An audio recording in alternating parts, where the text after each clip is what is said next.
Okay. இப்போ அடுத்தது திருமண பொருத்தத்தில் என்ன சுட்சமம் அப்படின்னு கேட்டீங்கன்னா, ஆயுஷ்மான், துருவம், சித்தம் இந்த 3 நாமயோகத்தில் பிறந்தவர்களை வந்து அதே நாமயோகத்தில் பிறந்தவர்கள் வந்து இணைக்கவே கூடாது. ஆயுஷ்மான், துருவம், சித்தம்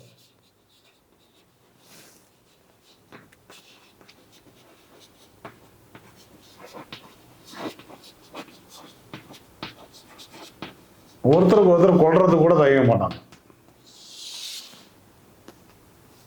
கொல்றது கூட தயங்க மாட்டாங்க. அவ்வளவு கோபம் வரும்.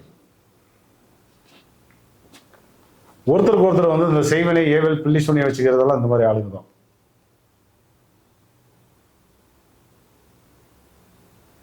நீ என்ன சொல்றது, நான் என்ன கேட்கறது, 2 பேருமே இதே மாதிரி நிற்பாங்க.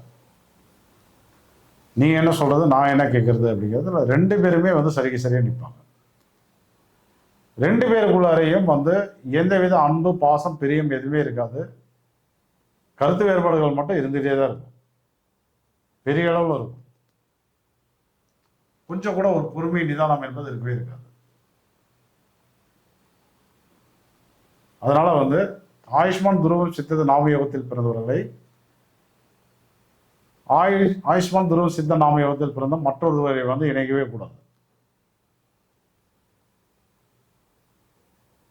செக் பண்ணி பாருங்க அந்த மாதிரி யாரும் இருக்கீங்களான்னு. பலன் வந்து அப்படியே இருக்கும். நிறைய பண கஷ்டத்தை அனுபவிக்க பிறந்தவர்கள் சொல்லலாம். இதுல என்னன்னா 2 பேருமே வந்து தன்னுடைய உறவுகளை வந்து நாடி வாழ்வார்கள். அம்மா அப்பா பேச்சை வந்து அப்படியே கேட்பாங்க. ஒரு கணவன் அவனுடைய அம்மா அப்பா பேச்சை அப்படியே கேட்பாரு. மனைவியே அதே மாதிரி இருப்பாங்க. பேச்சை கேட்கலாம், தப்பு இல்லை. அதே நேரத்தில் ஒரு கணவன் மனைவி உறவுக்குள்ளார 2 பேருடைய பேரண்ட்ஸ் வந்து அதிகமாக உள்ளார போகும்போது மொத்தம் வந்து 6 பேர் ஆயிடுறாங்க. 6 பேர் வந்து ஒரு இல்லற வாழ்க்கைக்கு உள்ளார நுழையும் போது கருத்து வேறுபாடுகள் வரதான் செய்யும். நீ சொல்றது நான் கேளு, நான் சொல்றது நீ கேளுன்னு வரதான் செய்யும். அப்பா அம்மாவுக்கு முக்கியத்துவம் தர வேண்டாம்னு நான் சொல்ல வரல. ஒரு எல்லை இருக்கு. இது உங்களுடைய வாழ்க்கை. உங்களுடைய வாழ்க்கையை வந்து தீர்மானிக்கிறதுக்கு நீங்க தான் முடிவு பண்ணணும். அப்பா அம்மாவோட ஒரு டிஸ்கஷன் எடுக்கலாம், தப்பு இல்லை. அதே நேரத்தில் எல்லாத்தையும் கேட்கணுன்ற அவசியம் இல்லை. இத்தனை மணிக்கு தான் நான் வந்து ரூம்குள்ள போய் படுக்கணும், இத்தனை மணிக்கு தான் வந்து பொண்டாட்டி கட்டுப்பிடிக்கணும், சொன்னாதான் வந்து வெளியில கூட்டிட்டு போகணும், எங்க அம்மா சொன்னாதான் நான் அவன் கூட வருவேன் அப்படின்னு பொண்டாட்டி சொல்றது. இப்ப இதெல்லாம் வந்து எப்படி ஏத்துக்க முடியும் திருமண வாழ்க்கையில?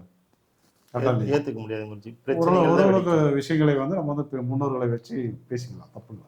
ஓகேங்க. எல்லா விஷயத்துக்கும் நம்ம எப்படி உள்ளார கொண்டு வந்தா அப்புறம் பிரச்சனை வெளியே தான் வச்சு. ஆமாங்க குருஜி. அதெல்லாம் இவங்களுக்கு தான் நடக்கும். ஓகேங்க குருஜி. ஆமா, ரொம்ப ஒரு அற்புதமான தகவல் கொடுத்துருக்கீங்க குருஜி. இப்ப இவர்கள் வந்து போக வேண்டிய இடம் வந்து பரிகாரத்துக்காக அமிர்தகடேஸ்வரர், கடம்பவனேஸ்வரர் அந்த மாதிரி ஆலயங்களுக்கு போயிட்டு தோசை நிவர்த்தி பண்ணும்போது திருமண வாழ்க்கையில் இருக்கக்கூடிய பிரச்சனைகள் வந்து சரியாக ஆரம்பிக்கும். இவர்கள் தங்களுடைய உணவில் வந்து அசைவ உணவுகளை முடிஞ்ச அளவு வந்து கம்மி பண்ணிக்கிறது நல்லது.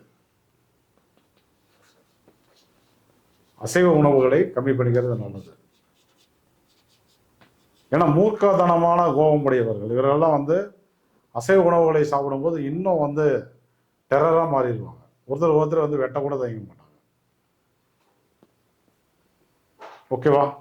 கட் பண்ணி சரிங்க.